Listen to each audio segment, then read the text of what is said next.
બાકી નથી મેલર છેડછાડમાં તો પહેલાં તો લેવાની છે એક ડીશ હોલ્ડર. આપણે હવે આઈસી લઈ લીધી છે. અહીં ખાંચો છે તો અહીં પણ ખાંચો તો આમાં આઈસી કમ્પ્લીટ લાસી દીધી છે. તો આઈસી ફિટ થઈ જશે ને. હવે 27 થી 28 વોલ્ટ આવશે. આના કરશે ચેક.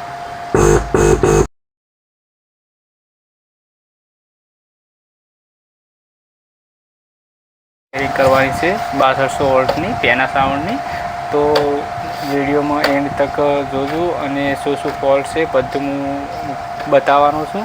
તો આપણે એના માટે હવે આપણે એક લાલ ને બ્લેક બે વાયર લઈશું આવડાવાળા.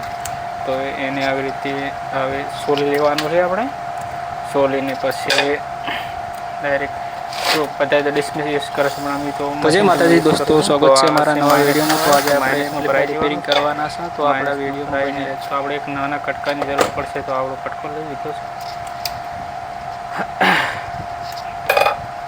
તો આવી રીતે આમ જોઈન્ટ કરી અને પ્લસ મારી દેવાનું છે. એ આ પ્લસમાં આપી દીધું. તો આ રિમોટમાં ચાલી દેવાનું છે. એટલે રિમોટ એ લખેલ છે ને ટેમ પણ લખેલ છે. તો આપણે આ રેમમાં આપી દઈશું. તો વાયરિંગ કમ્પ્લીટ થઈ ગયું છે. હવે આપણે આને ચેક કરશે પાવર આલીને. તો આ છે 12 વોલ્ટના વાયર. તો આપણે આપી દીધું છે આ 12 વોલ્ટનો વાયર મેન અને આ માઇનસ આપી દીધો છે. તો આપણે ચેક કરશું લાઇટ આવી કે ના. તો દોસ્તો તમે જોઈ શકો છો કે આમાં લાઇટ આવતી નથી. તો આમાં પાવર કોઈ પ્રોબ્લેમ છે. તો હવે આપણે એને ખોલવાનું રહેશે. તો હવે મિત્રો આપણે એને ખોલી લઈશું.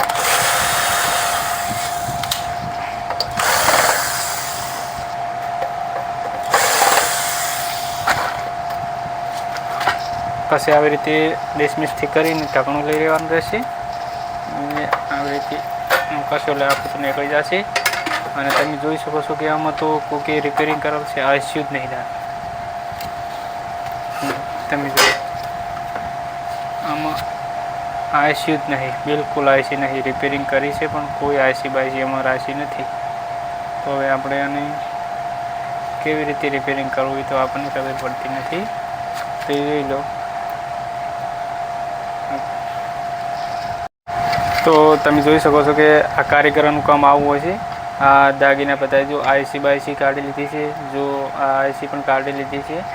તો આવું કામ બધું હોય છે. તો જે કારીગરને કામ કરવા માટે આલો તો ધનરાશિને આપો. ત્યાંથી કરીને તમારું વસ્તુ ફેલ ના જાય અથવા રિપેરિંગ કમ્પ્લીટ થઈ જાય. તો દોસ્તો તમે જોઈ શકો છો આ એમ્પ્લીફાયર છેડછાડ કરી અને કમ્પ્લીટ પાછી આપી દીધી છે કે રિપેરિંગ સી નથી. તો હવે આપણે આને શુંથી તો લાખલ છે પણ આપણે એક ટ્રાય મારશે આપણાથી થાય છે કે નથી થતું. તો આપણે ચેક કરીએ. તો પહેલાં આપણે આ બધા સ્ક્રૂ ખોલી લઈશું.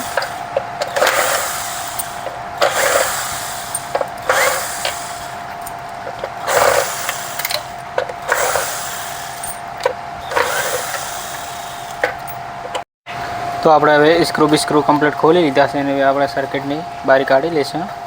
તો આવી રીતે સર્કિટ બારી નીકળી જશે અને આ એના પત્તા બધા કમ્પ્લીટ રાખવાના છે. ત્યાંથી કરીને મોસ્ફેટને શોર્ટ ના થાય એના કારણે. તો તમે જોઈ શકો છો આ કેટલી છેડછાડ કરેલ છે. કોઈ બાકી નથી મેલર છેડછાડમાં. તો પણ શું નહીં કાતો પ્રોબ્લેમ તો બહુ જ હશે પણ કોઈ પ્રોબ્લેમ આમાં કોઈને મળ્યો લાગતો નથી. તો એ આપણે ટ્રાય મારશો શું થાય છે શું નથી થતું. પહેલાં તો લેવાની છે એક ડીશ હોલ્ડર. પછી એક આઈસી લેવાની છે TL494CN. અને બીજા નંબરમાં આપણે મલ્ટીમીટર લેવાનું છે પીળું. તમે ગમે એ વાપરતા હોય તો સારું છે પણ આપણે પીળું યુઝ કરો છો એટલે આપણે પીળું મને તો પીળું જ ગમે છે. તો હવે આને પહેલું આની સોલ્ડરિંગ હટાવશે. તો પહેલાં આપણે આનું સોલ્ડરિંગ હટાવીને કમ્પ્લીટ ક્લિયર કરી દેવાનું રહેશે. ત્યાંથી કરીને આઈસી કમ્પ્લીટ બેસે. અને આ ભાઈ તો છેડછાડ બહુ જ કરેલ છે એટલે અમુક આઈસીના કનેક્ટર પણ તોડી નાખેલ છે. તો આવું કામ ભાઈબંધ નહીં કરવાનું. આપણે વ્યવસ્થિત કામ કરવાનું છે. તો એક લાઈન કમ્પ્લીટ થઈ ગઈ. આ બીજી પણ થઈ જશે. તો આવી રીતે આપણે સોલ્ડરિંગ હટાવવાનું છે.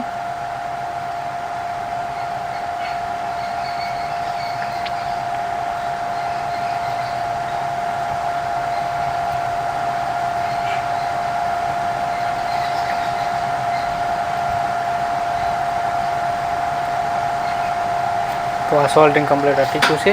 હવે આપણે એમાં આઈસી બિહારવાની છે. તો પહેલાં તો આવી રીતનું આપણે પેટ્રોલ લેવાનું છે. પેટ્રોલ લઈને એને એકદમ વોશ કરી દેવાનું છે, ત્યાંથી કરીને આપણે કમ્પ્લીટ દેખાય અને શોર્ટ લાઇન પણ ના થાય એના માટે.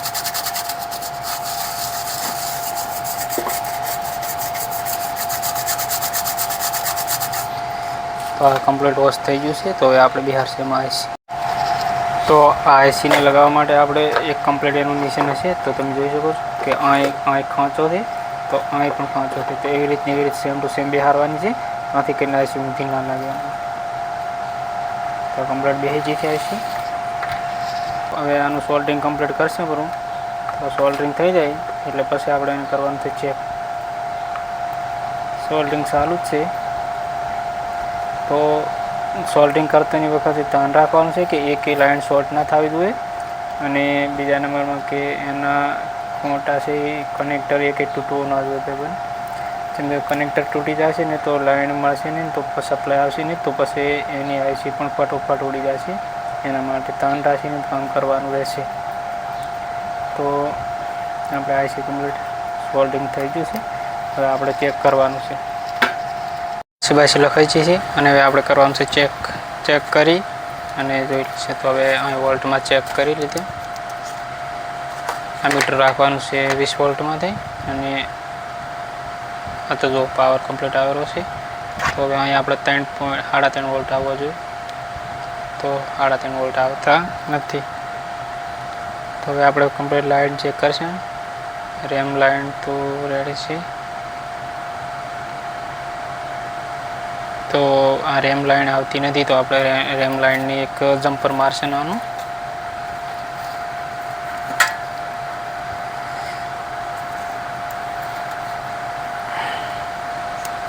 સીધું જમ્પર મારી જવાનું છે.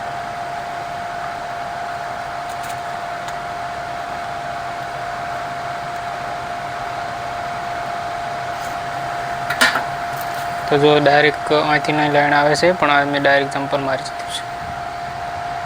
હવે પાવર હાલશે. પાવર હાલીને ચેક કરો વોલ્ટ બતાવે છે કે નહીં બતાવતા. તો આપણે એક માઇનસ રાખશે અને એક પ્લસ રાખશે. તો દોસ્તો તમે જોઈ શકો છો માઇનસ પ્લસ કમ્પ્લીટ આવી ગયું છે. તો હવે વોલ્ટ ચેક કરશે. તો જો 5 વોલ્ટ 3.5 વોલ્ટ પણ આવી ગયા છે બેમાંથી જોઈ. તો જો કમ્પ્લીટ 3.5 વોલ્ટ આવે છે. તો હવે આઈસી લાગશું ને તો ઉડશે નહીં, બાકી આટલા કડી લાગશે તો આઈસી ઉડી જશે. એના માટે તો હવે આપણે 4 આઈસીની જરૂર પડશે. તો ફટાફટ 4 આઈસી લઈ લઈએ. તો આપણે હવે આઈસી લઈ લીધી છે અને હવે એમાં લાસી અને ચેક કરાવશું પાવર આવે છે કે નથી આવતો. તો હવે આપણે આઈસીનો નંબર છે IRF 3205. તો આ રીતે 4 આઈસી નાખવાની છે. 4 આઈસી નાખી અને પછી કરવાનું છે ચેક. તો આવી રીતે રાશીને આવી રીતે પાડી દેવાની છે.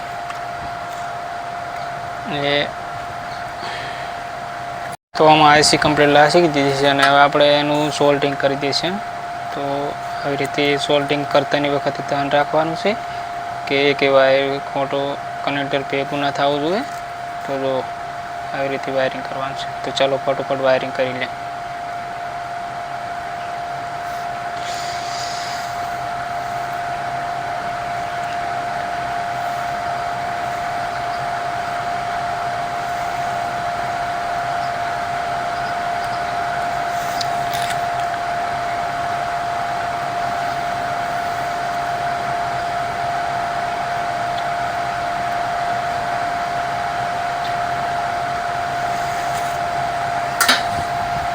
તો આઈસી ફિટ થઈ જશે ને. હવે આપણે પાવર ચેક ચમચમ છે વોલ્ટ આવે છે કે નથી આવતા. તો તમે જુઓ 27 થી 28 વોલ્ટ આવશે આનામાંથી. તો જો આ કમ્પ્લીટ 29 વોલ્ટ આવેલા છે. તો આ કમ્પ્લીટ છે. તો હવે આપણે લાઇટિંગ ચેક કરી લઈએ. જો પાવર કમ્પ્લીટ આવેલો છે. તો હવે આપણે સ્પીકર ચલાવીને ચેક કરી લઈએ. તો આ છે સ્પીકર વાયરને આને ફિટ કરી લઈએ ફટાફટ. તો એનાથી સ્પીકરનો અવાજ આવે છે કે નહીં આવતો એ ખબર પડે એના માટે. તો આપણે હવે એને કમ્પ્લીટ ફિટ કરી લઈએ.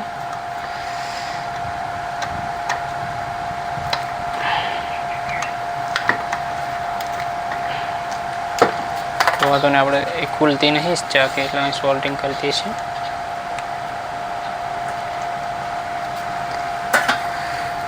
તો હવે આપણે આને અહીં સ્પીકરનો વાયર હાલી દીધો છે અને હવે આપણે અહીં કરશે ચેક. તો દોસ્તો તમે જોઈ શકો સ્પીકર કમ્પ્લીટ અવાજ આવેલો છે. તો આ એમ્પ્લીફાયર કમ્પ્લીટ થઈ ગઈ છે. તો આ એમ્પ્લીફાયરની જેટલી સેટ કરી હતી આઈસી એક આપણને 83 4 આઈસી 83 તો પણ આપણે એને કમ્પ્લીટ કરી છે. તો મારો વિડીયો ગમ્યો હોય તો લાઇક શેર અને કોમેન્ટ કરજો. તો જય માતાજી.